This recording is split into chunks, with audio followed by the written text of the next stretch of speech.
Well, after many attempts at making this happen, I finally have a friend here. Her name is Casey Bohrman. She's a professional mixed martial arts fighter, but I don't think that's the one thing that kind of makes her interesting. What makes her interesting is that her and I became friends because of her automobile and her car.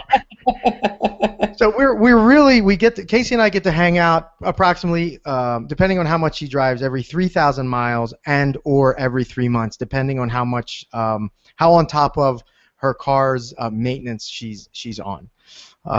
Because the shop that she goes to is very close to a coffee shop that I like going to. But I digress. Casey is a PhD from the University of Pennsylvania. Is that correct, Casey? Yes. PhD. So, I'm sorry. I'm not going to ask you to refer to me as professor, so I'm not going to call you doctor at this point. You are a professor at Westchester University. Yes. And what do you teach the fine folks there at Westchester University? So I'm a professor in the undergrad social work department. So I primarily teach social policy, but I also teach courses on racism, sexism, the history of social work. Okay. Which is kind of interesting because I did a little social work myself. I worked in a welfare to work agency where we placed women receiving. Well, I didn't come across any men at that point, but a lot of women that were receiving the temporary assistance for needy family into temporary jobs with somewhat quasi-governmental agencies, kind of trying to transition them into the workforce. So kind of going from not working to a job that was training them into the regular workforce. So tough work for sure there at the ground level. Also, you are a professional Muay Thai fighter. Is that correct? Yes.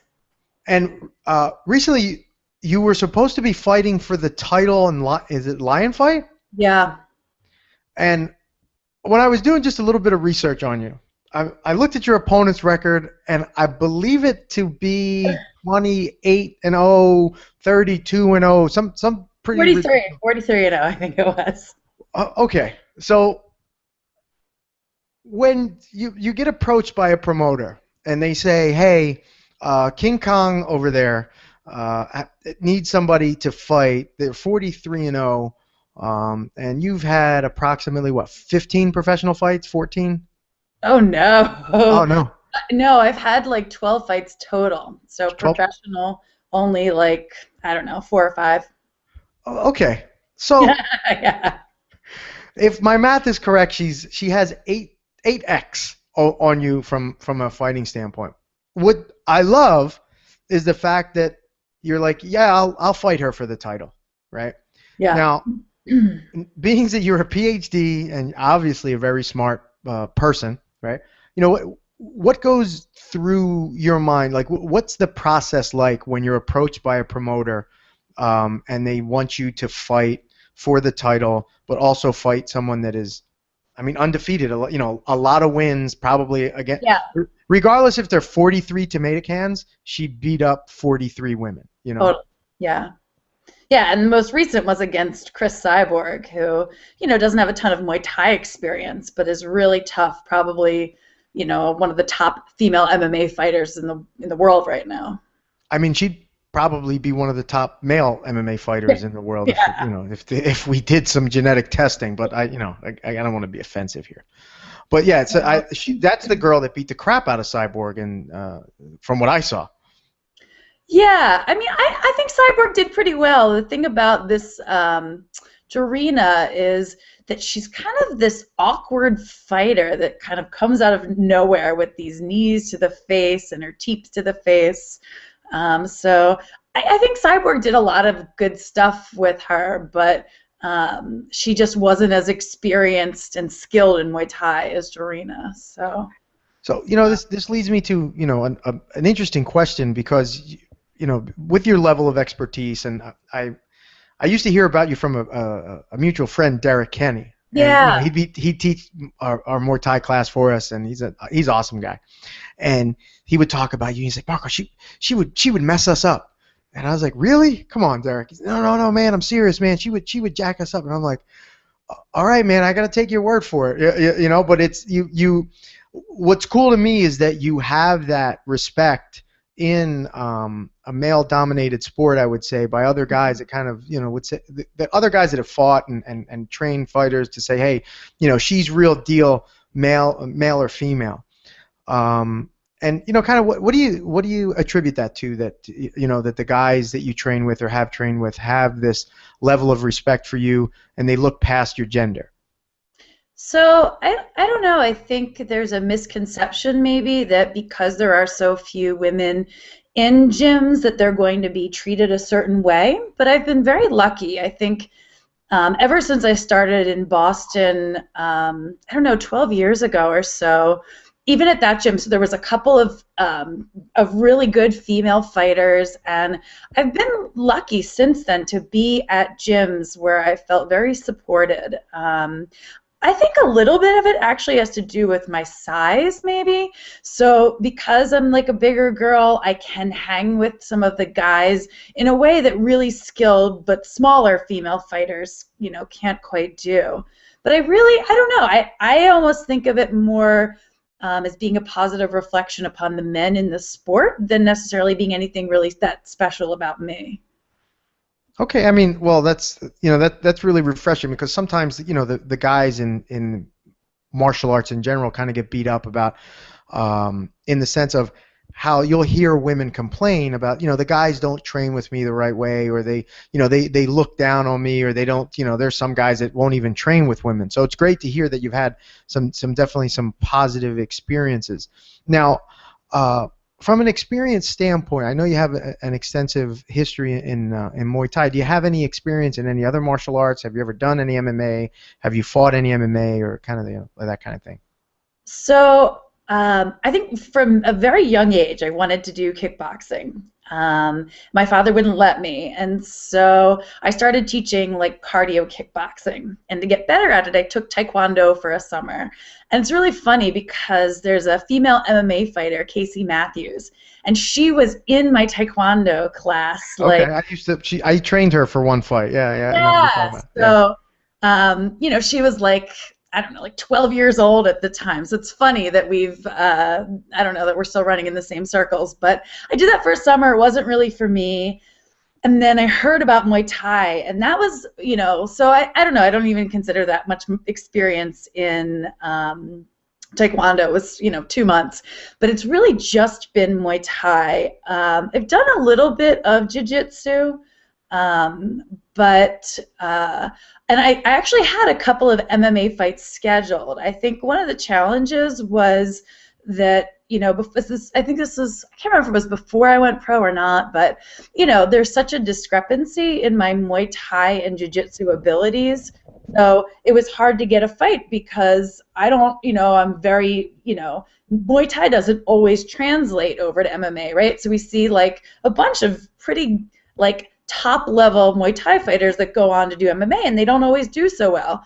But I think my Muay Thai record scared women, so I had a bunch of people back out, and then I kept training it. But one day someone was doing a demonstration when I was teaching, and they did a takedown, and I fell wrong, and I hit my head, and I herniated a disc, and that's the reason. And it's been good for a couple of years, but I re-aggravated. Actually, my dog sitting next to me here, the two dogs re-aggravated it. But anyway, when I got that injury, I don't know, 4 or 5 years ago, grappling really aggravated. I couldn't grapple anymore. So, I thought about going into MMA, particularly because it was hard to even get Muay Thai fights to just stay more active. But ever since I herniated my disc, I really haven't done any jiu-jitsu or any kind of wrestling or grappling.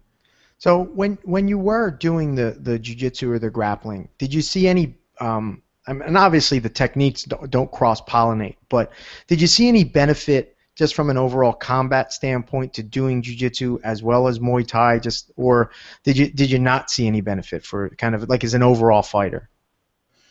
Well, I saw there's benefit to the Muay Thai and then doing jiu-jitsu, because I did one tournament. I did one like no-gi tournament, and all I did was I used my clinch work and I just threw the girl down, Oh, and nice. then I like sat on top of her, and I didn't really know what to do beyond that. But so I saw from the Muay Thai over. I don't know that I trained enough jiu-jitsu to really see the ways that it can help in Muay Thai. I think one of the challenges is Muay Thai is really limited. So obviously there's nothing on the ground, but they're also like very specific in the takedowns that are legal.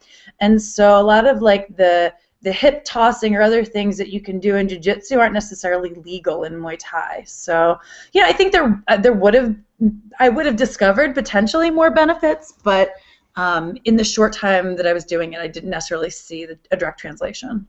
So for me, it became kind of interesting just because when I hooked up with Crew Eric Carner and started training with somebody that spoke my language. We were in the same frequency of kind of like how I learned and all these other things. Because I wouldn't say I was anti-Muay Thai, but I was so embedded, like, jiu-jitsu is all you need. And then I kind of realized, no, you know what, we gotta grow, we gotta move on, and all these other things. And when I have young, even just jiu-jitsu competitors, and they'll come up to me and they say, should I be cross-training? And I go, yes. And they say, well, what should I do, wrestling or judo? I go, you need to do Muay Thai. And they look at me like I have 7 heads.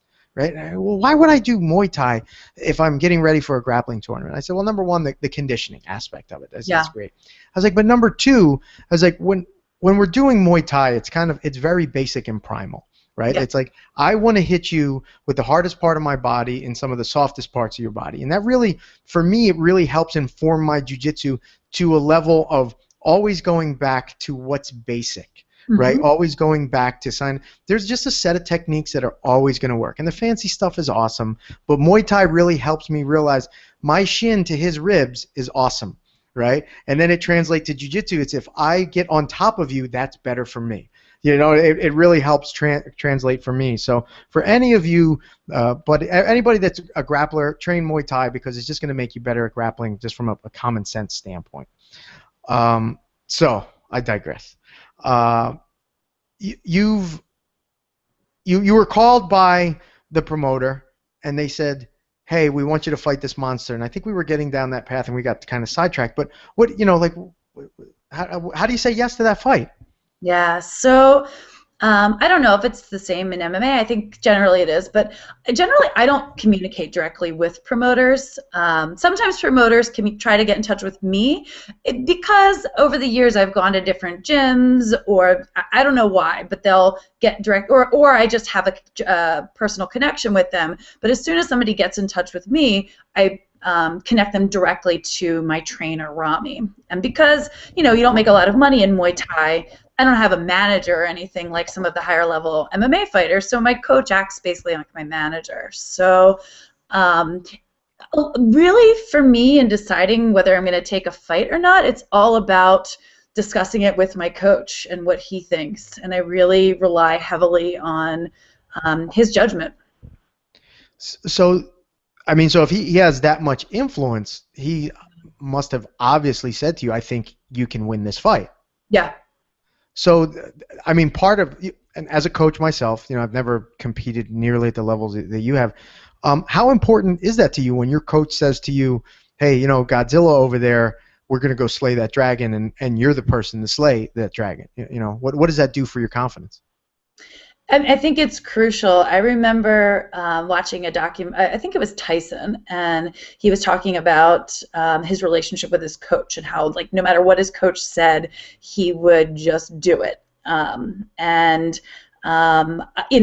guess I always wanted that from my trainers. I've had a series of really amazing Muay Thai trainers, but I don't know that I had this, like, just blind confidence, but I really have developed that with Rami. So yeah, I just looked at him like, what, he sees my abilities in a more objective way maybe than I do, or so I just have complete faith in his judgment about things. And that's great because you having complete faith in his judgment, that he's not going to, he's not sending you down a path to get your ass kicked. He's sending you down a path that he feels like you can be the most successful competitor.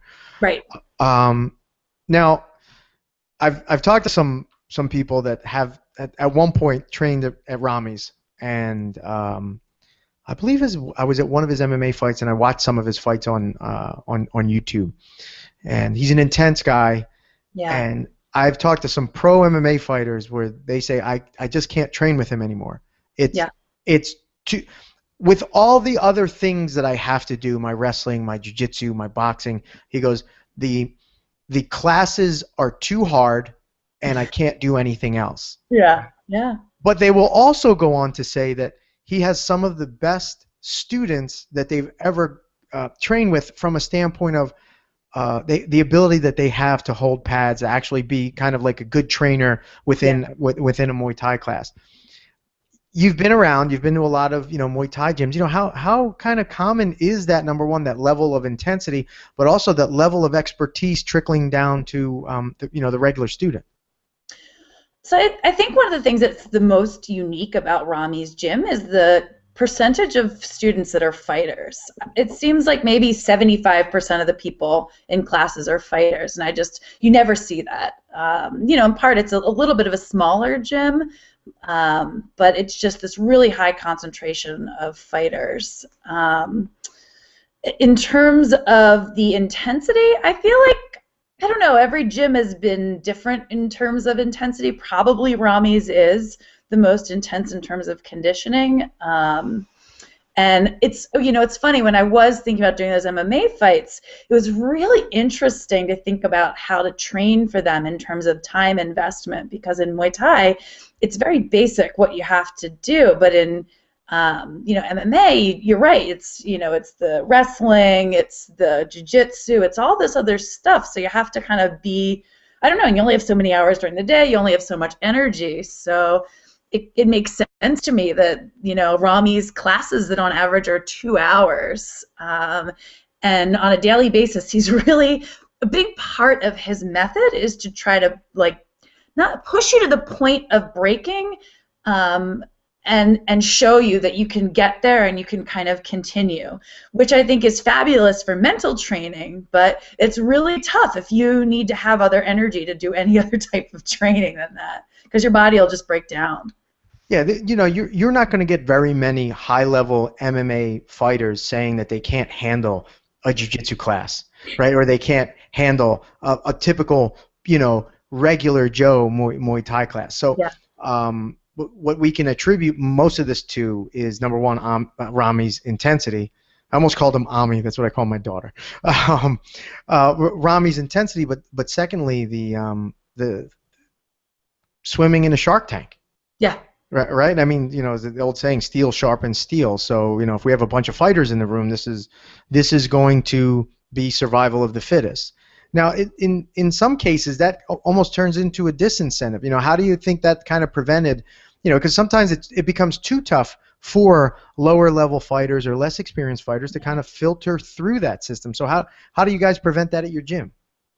Well, I think, one of the things that Rami's concerned about, and I think this is kind of true for most traditional Muay Thai gyms, and I wouldn't say that Rami's necessarily a totally traditional Muay Thai gym, but in general with Muay Thai, you're not sparring to hurt people, and I think there are some gyms that spar a lot harder than others. So one of the nice things at the gym is, like, nobody's out to hurt anybody else, and so I almost think it's more challenging maybe mentally to be a lower level fighter and, like, just not be able to, I don't know, to score on that person or to really build your confidence in that way. I don't know that, like, physically that's so much the challenge so much as mentally. But I don't know. I think, Rami gives people a balance generally between putting them with higher level fighters and then also kind of people around their level. So I think he's cognizant of it. I do think, and Rami's really straightforward about it. It's not a gym if you just kind of want to come there and, like, casually get fit, because he trains everybody almost like they're a fighter. And so we have, like, some people that aren't as in shape as other people, like that aren't fighters, and he'll adapt things slightly. But in general, he'll say, if you just want, like, a workout, like, go to Bally's or go somewhere else. Here, I'm going to train you physically, I'm going to push you mentally, and, like, if that's not what you want, then go elsewhere. Well, I mean, good for the fighters for sure, because you know when we have people in the gym that aren't necessarily ready to fight, it could get scary for them, right? And it becomes Yeah. a you've seen it. It's like, I got to work with this guy or this girl, and she doesn't know what she's doing, and like, why am I even here? My personal experience with fighters is sometimes they're even more difficult to deal with, because they need that, they need that feeling that the training is specifically for them and that for nobody else, and kind of like, what did this do for me today? But well, that's good, because look, what did we say when we were kids? Honesty is the best policy. And if a regular Joe walks in there and he's looking for Taibo, well, no, he's not getting Taibo, right? Yeah. He's getting Yeah. a fight-centered Muay Thai academy, which is awesome, because so many people in our business would lie to that customer and say, yeah, this is exactly what you're looking for, and then kind of Right. take their money and move on. So that's good to hear that he's honest about it. Yeah, I mean, he really says to people like, I'm training you all to be fighters. And in some ways, like, but not necessarily fighters in the ring, right? That I'm training you all. It's this mental thing to like push yourselves to this brink and then be able to kind of keep going in a way that translates to other things in your life, because certainly there's so many other aspects of our life that get really difficult, and everybody reaches this point where you're like, I can't do this, I can't take this. And I think there's something that really translates from that experience of fighting, but even more so maybe like the really tough training of getting through that. And so I think that's part of what Rami really brings. But again, if you don't want that, if you don't want to be really pushed like that, you want to come in, do your hour, learn a little bit, get a workout. Like, there are a lot of other gyms in the area, and again, they have experienced, great instructors, and you can go there. But you're not, it's different than what Rami offers. Right. I mean, different strokes for different folks. Now, Exactly. one of the things that I really believe in is, if training Muay Thai, Jiu-Jitsu, MMA, karate, whatever the martial art happens to be, if it's really just a workout, then you're kind of missing the point, right? Yeah. I mean, this is designed to prepare us for kind of the rigors of life, and Right. and let's not even get into the rigors of preparing for a championship fight, but kind of, how do you think being a high-level Muay Thai practitioner kind of assisted you along your path in getting a PhD from one of the finest kind of universities in the country, maybe even the world? Yeah, I think like I don't know that I can elaborate that much more on what I said, but I do think I really have taken that whole experience of like, I can't do this, I can't make it, and then figuring out, like, even though it feels that way in the moment, like, I really can. And so I think that's definitely been true. And in some ways, my dissertation was like harder than anything I'll ever experience in my life. Just the marathon of it. Like, for fights, right? Like, you train like, I don't know, 4 to 6 weeks, and it's hell for the 4 to 6 weeks, but then it's over. But with like a dissertation, it's like a couple of years of that constant mental questioning of yourself. I think also fighting has helped me to maybe learn to have faith in other people to keep me centered, because I'm just somebody that's really tough and constantly beats up on myself, and sometimes I have to rely on my trainer to keep me positive. And I think in the same way, I had to rely on friends or mentors in the dissertation process when I just felt like, I don't know why I'm doing this, I don't have anything to contribute to this profession, my writing sucks. Learning to like recognize that this is just in my head. I think fighting has helped me with that, to kind of translate into, I wish I could kind of get beyond that, right? And like not have to rely on other people, but that's kind of where I am, and I think that's an effective coping skill for me right now. Right, but I mean, like, if we choose our friends correctly, right, and we choose our training partners or our training situation, we're surrounding ourselves with like beautiful people that are there because they truly want to see us succeed. Yes. Right? And in the environment that you're in now at Rami's, or the environment that you were in at the University of Pennsylvania, the people you had around you, like you I think all of us want to be as successful, right? And when our friends want us to be successful, we even want to be more successful because we don't want to let them down. Yeah. And that's definitely a positive. And it's great having that support structure, but also knowing that you can lean on your Muay Thai friends or your Penn friends or whatever. But Yeah. having had that kind of martial arts experience, kind of informs you in these other experiences. Would you agree or disagree in that kind of like being able to lean on people? Yeah, yeah, definitely. It's funny because I think, I don't know, I never felt like I fit in high school. I was like this, I got into hardcore punk rock music and I was like, I don't fit into high school. I'm a hardcore kid. But then I would go to the hardcore shows and I was like this suburban girl who didn't fit in there. And I just feel like, and then even in college, I didn't feel like I fit in. It really, I don't know, it wasn't until I found Muay Thai that I actually felt like I was part of a community, that I fit in. I think I just became more confident in myself as a person. And I didn't have that till Muay Thai. I mean, that's awesome. Just because, I mean, with everything that you've accomplished, right? Just professionally, you're a professor at a university. You've gotten your PhD at Penn, but kind of like, hey, Muay Thai, the martial arts, right, is kind of the biggest thing that's ever occurred in your life. And same thing for me. Like some of my best closest friends, that if I needed to call somebody right now, it's like, all right, what am I going down? It's the list of people that I have trained with or currently train with. You know, it's amazing that in your case, like, there's people you're elbowing in the face. In my case, it's people that I'm either elbowing or trying to joint lock and that kind of thing. And that we want to beat the snot out of each other, but we care for each other so deeply that we can build these relationships. And just like every good Muay Thai school, like Rami says, you have so many different people that you can connect with and kind of and coordinate with. It's really refreshing to hear, because I was like, oh, maybe the martial arts is just a sport for her, but obviously it's not.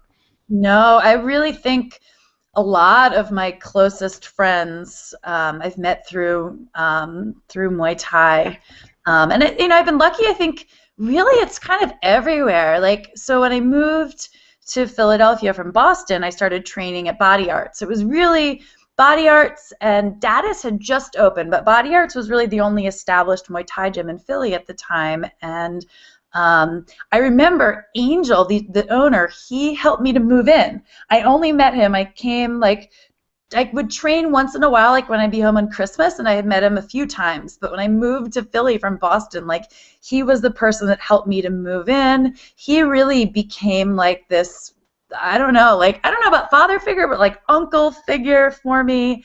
And I really felt like I was part of a family. And then when I went over to Dadis, I think Dadis is really where, like, a lot of my closest friends came from. We had a bunch of female fighters there, probably the biggest concentration of any gym I've been at, and that was my closest friends kind of still to this day are from Dadis. And as an outsider looking in, I don't know if it was by design by Brad or whomever, but there always seemed to be a very strong feeling of team and competition to a certain, and I'm not sure how that is now, but back when you were there, I definitely got that sense. Yeah.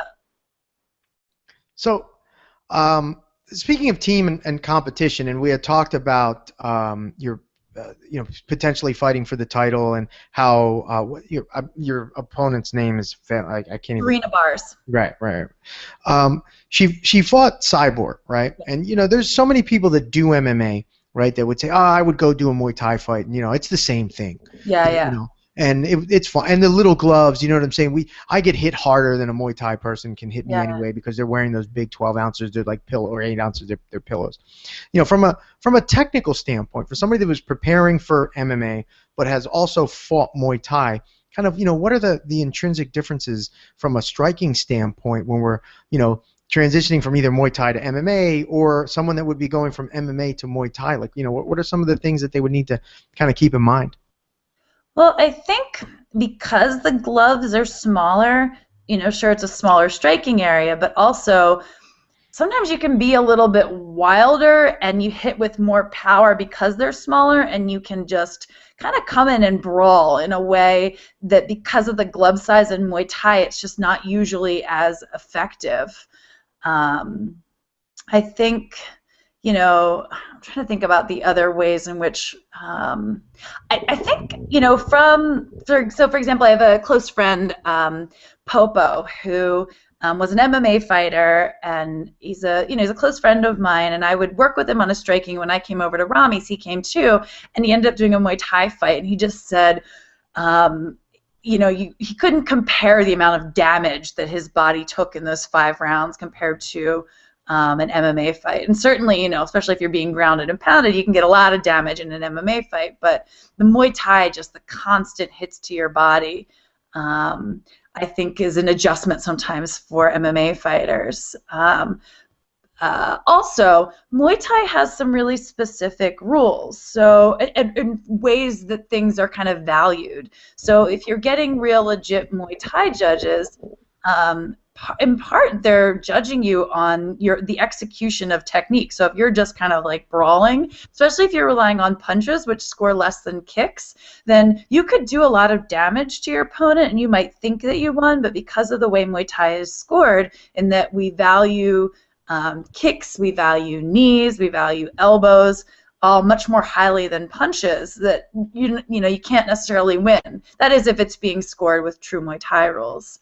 I think in some ways maybe the Muay Thai is harder to transition to MMA than vice versa, just because there's so many things that you have to think about with MMA that you don't have to think about with Muay Thai. So, for example, like when I'm training MMA fighters, I'm always telling them to be kind of more upright in their stance and use their length, but they're like, hey, I got to worry about being taken down. I got to be more kind of secure on the ground. So, when I'm throwing body kicks, that's one of the high-scoring techniques in Muay Thai, but it's a big opportunity for somebody to take you down in MMA. It's funny, my biggest fight, which I did not do well in, but I fought this woman, Germaine Radamny, and she was like 45-0 in Muay Thai, and just like, I don't know, Jarina I think is skilled, but isn't scary in the way that Germaine is. And Germaine just like murdered people, like nobody would fight her, and she went over to MMA. Is that the girl from Suriname? Yeah, she's got roots in Suriname, but she's Dutch. Okay, all right. You see, I've done my background work here, So she hasn't been. We fought in Suriname too. Oh, okay, all right. So I knew there was some Suriname. She hasn't been that successful in MMA, and I think in part when people know you're a devastating striker, right? They just are like, F that. I'm not gonna try to stand with this person. I'm just going to take them down. And so I think people overestimate the amount that they can rely on their stand-up when they kind of transition. And, especially now, I think, the sport has evolved that 10 years ago, you could get away with being a really good striker and doing like takedown defense. But now I really feel like most fighters are pretty well-rounded, so you can't really come into, especially at a pro level, you can't come into an MMA fight being like, I'm only going to rely on my jiu-jitsu, or I'm only going to rely on my striking. Yeah, no, those days are I think we're seeing people that kind of successful MMA fighters start in like Muay Thai or Jiu-Jitsu or whatever, but at a certain point, they almost have to become equally as good at every aspect of fighting. Yeah.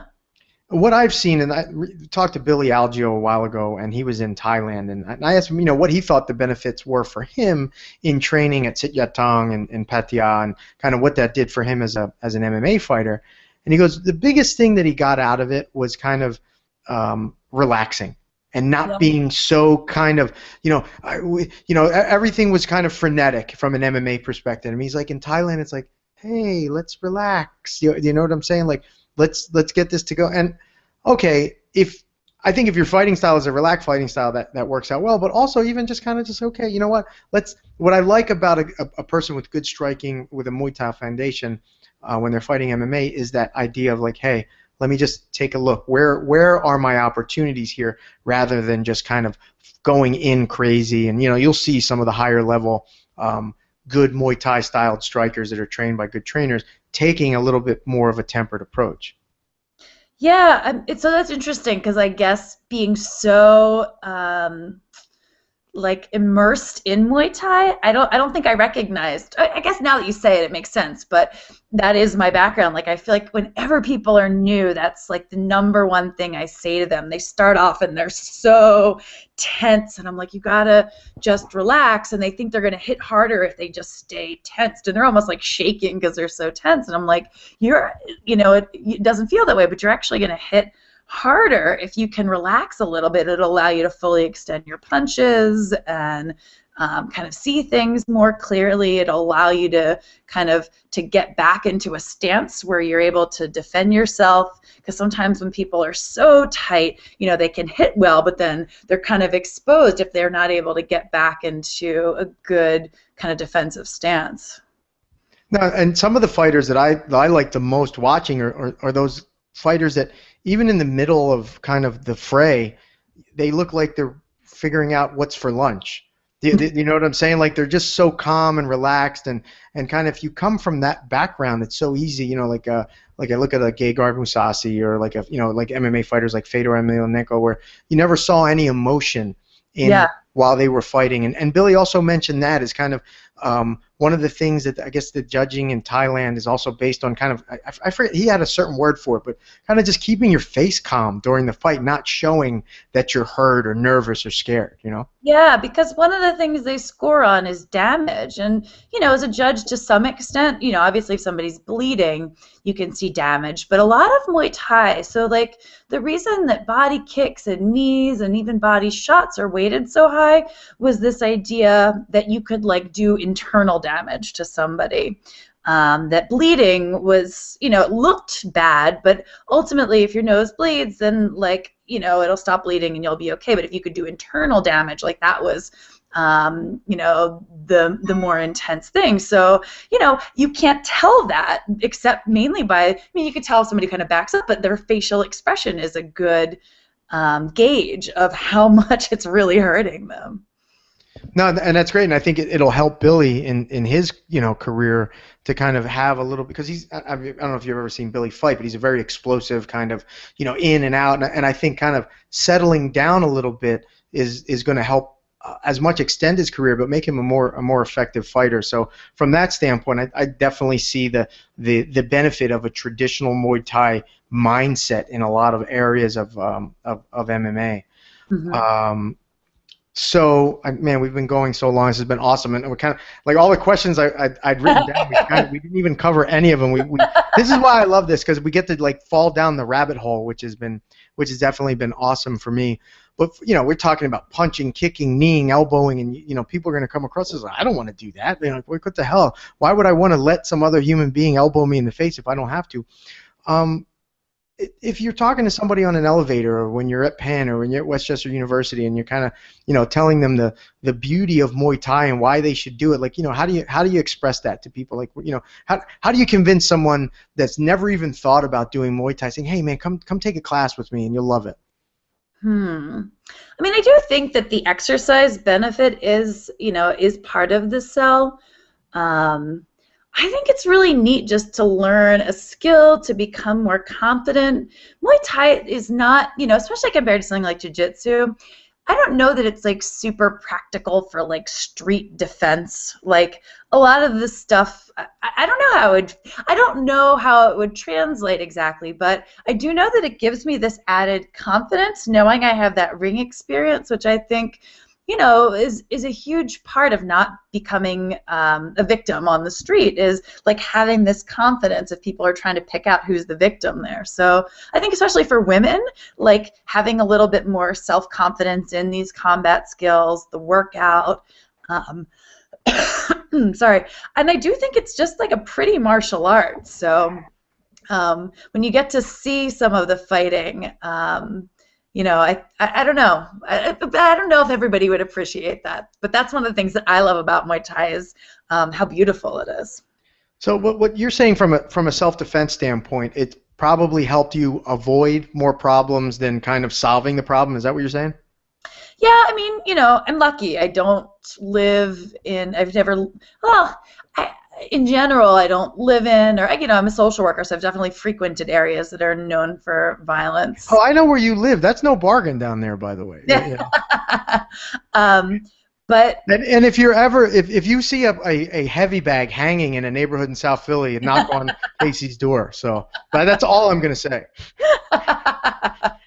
um, yeah, I do think, again, I don't know. It makes me feel better. I'm not sure, like, who can say if I would have been attacked or not, but I feel safer. Look, I mean, we both know that crime against women, right? Just as a blanket statement, it happens. But in the animal kingdom, they look for someone that's weak, right? And if you're Right. not expressing weakness, then they're going to unfortunately move on to the next person, right? So Right. minimally, a woman can express her strength through the martial arts, Muay Thai, Jiu-Jitsu, karate, whatever it happens to be. Doesn't matter.